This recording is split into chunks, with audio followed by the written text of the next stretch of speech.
Have you ever believed into first impression is the last impression? Yeah, maybe. But what's maybe? Either you believe in it or you do not. Yeah, it's an old saying, and maybe a couple of times I had experience regarding that. Well, what if I tell you, I could tell you that this is 100% true. Everybody of us had that experience one where we meet someone first time in the wedding, in a line, in a queue, in an event, anywhere else, but we form an impression about them which sticks for a long time, and we just can't get rid of it. And we see a person through a lens, and if that person fits into that lens, it's okay. But why do you think this happens? I am here to answer this very question, not in a neurological, psychological, knowledgeable way wherein I dump the knowledge onto you, just making you decide whether what to do with it. According to me, it's practically useless, because imagine if I tell you that this action stimulates this part into your brain, into your amygdala, into your prefrontal cortex. If I tell you that, it's practically useless. You can't do anything about it.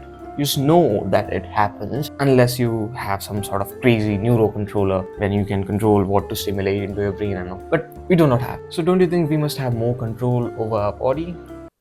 Just not a mere knowledge. Here is where metacognition comes into the play. It is relatively new term, it's nothing fancy, but it is just thinking about your own thinking. How would that help? Yeah, it would help. Just because if you know how your thoughts and your emotions progress triggered by a certain action, you could take control into your own hands. Just merely knowing how it goes automatically, you could take control in your own hands. Basically, living more intentional life feels much more good and confident. So this is my first introductory video to metacognition, wherein we are not dealing with a very crazy, very required topic. We are just it's a casual and introductory video about this metacognition, wherein I will be telling you about a very small topic. How do we apply metacognition upon it, and how do we control it through our very own mind and not using external tips and tricks? This is ultimately how the things should work.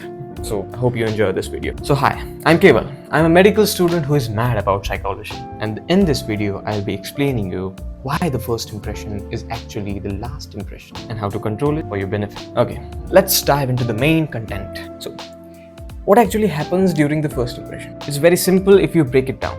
Firstly, humans are very super curious creatures, wherein anything new grabs our attention almost instantly. It's like an inner switch which flips on at the moment you see someone new in front of you. And our brain instantly converts into that superpower detector. It starts collecting the cues, their voices, their clothes, their eyes, their structure, their speaking style, everything else. Some things could be similar to what you actually already know, but the whole combination is totally new. The package of the person is totally new, and that unique person package is the thing your brain wants to explore now. And our amazing brain is designed to find patterns wherever it can. It's a kind of its superpower. It starts searching for the patterns into that person. Okay, and it tries to fit them into categories. Is she the person I already knew, or is it someone new I actually don't know about? And the moment you find a pattern into someone, your brain starts relaxing now. It's like, oh my god, yeah, I know this pattern.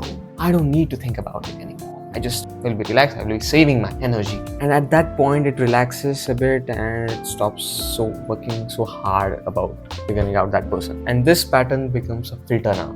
It is a lens through which you will observe that person hereafter. It's like setting a mold, and everything new coming about that person will be poured into that mold, whether it be good or bad, anything. And then on, your mind starts finding those things which fit into that pattern and ignore those things which do not fit into that pattern. Because your mind has tendency to be stable and certain about things, to avoid confusion, it starts looking for the things which fit the patterns and confirming it again and again. It's like brain saying, pattern locked in, let's move on to the next person. Okay, let me give an example. Imagine you're a part of Indian household wherein you fit into this Indian household through the tradition of arranged marriage. You're going for an arranged marriage meeting. You meet the person who is about to be your partner for the rest of your life, and you start judging that person. You start looking for the first impression, first cues, and your brain goes into that automatic mode wherein it starts collecting the data. You meet that person first time and your brain starts collecting the data. Simple clothes, speaks politely, a bit hesitant eyes, boom, a quick judgment formed. Traditional family, maybe she's a little bit shy, respectful. A feeling pops up into your mind. She seems decent, homely, maybe a bit too simple. And there is the successful pattern formed into your head. That is a mold.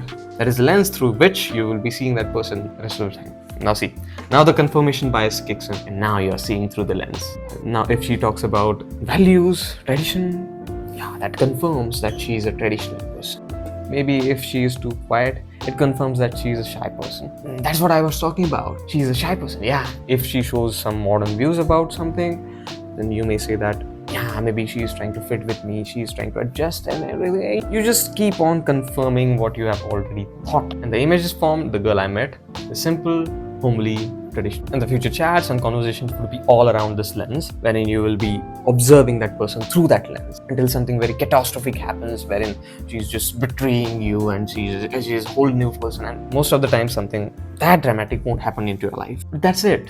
That's how your brain automatically works. But isn't that scary? No. Isn't that like we are puppet of our brains? No, no, no. That's metacognition. You're thinking about how your brain is automatically taking you somewhere. Now you know this pattern, how your brain goes.